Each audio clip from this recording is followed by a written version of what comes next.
Apakah kamu termasuk penyuka gorengan?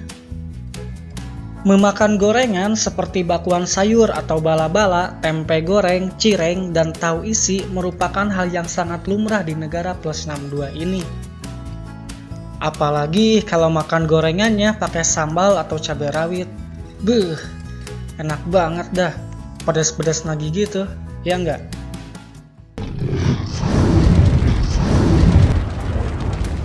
Tapi pernah nggak sih lo kepikiran apa yang ngebuat makanan itu jadi pedas?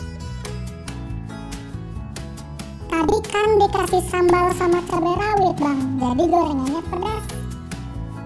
Bukan gorengannya. Maksud gue, kenapa sambal atau cabai rawit itu jadi pedas? Ada kandungan apa gitu yang ngebuat cabai itu jadi pedas? Lo tahu nggak? Enggak bang. Ya udah, gue mau jelasin. Oke bang. Putar dulu intronya. Anak yang pangkas dan juga pemberani, bertarunglah dengan segala kemampuan. Menurut cerita, cabai merah atau red pepper ini ditemukan oleh Christopher Columbus saat ekspedisinya ke Amerika. Ia yakin bahwa tanaman cabai tersebut berharga. Akhirnya Columbus pun membawa pulang tanaman tersebut ke Eropa. Tak menunggu lama, tanaman yang ia bawa pun menyebar ke seluruh Eropa, bahkan hingga ke benua Asia dan Afrika. Jadi apa bang yang ngebuat cabai itu jadi pedas? Ternyata yang membuat cabai berasa pedas karena adanya senyawa aktif yang bernama capsaicin.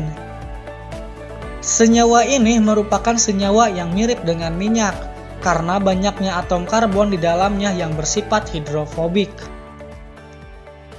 Kamu pasti ngira capsaicin ini ada di biji cabenya, ya enggak? Dan ternyata lu salah. What? Senyawa capsaicin ini paling banyak ditemukan di bagian membran berwarna putih, tempat menempelnya biji.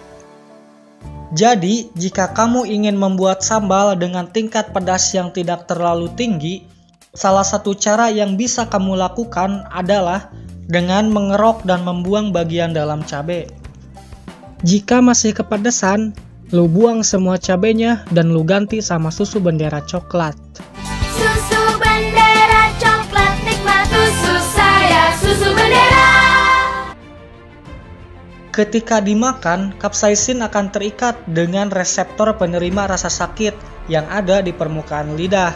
Ion kalsium akan masuk ke dalam sel saraf yang ada di lidah dan memicu sel untuk melepas senyawa kimia yang berfungsi untuk memberikan informasi ke otak. Lalu diterjemahkan oleh otak bahwa makanan tersebut pedas dan panas.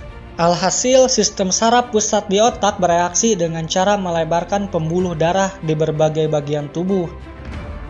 Hal inilah yang memicu kulit jadi memerah, bercucuran keringat, meningkatnya air liur dalam mulut dan ingus dalam hidung. Dalam kasus kepedasan yang parah, kamu juga bisa tulis sementara karena air liur berlebih bisa menyumbat lendir saluran yang menghubungkan tenggorokan dengan telinga. Reaksi kepedasan yang kamu alami sebenarnya adalah sistem pertahanan tubuh untuk melawan dan memperbaiki efek iritasi capsaicin. Karena capsaicin itu sendiri adalah senyawa asing bagi tubuh.